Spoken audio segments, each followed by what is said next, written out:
Want to organize family, friends, and co-workers separately on Life360? Let's create multiple circles.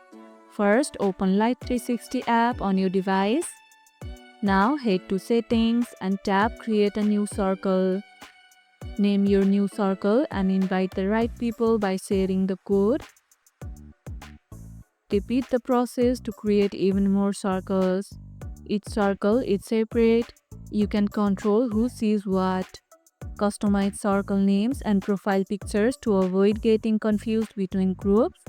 If you can't create a new circle, check if your app needs an update. It might fix the issue. What would you name your circles? Let me know in the comments below. And if this video helped, hit the like button, share it, subscribe, and leave a comment. Thanks for watching, and I'll see you in the next one.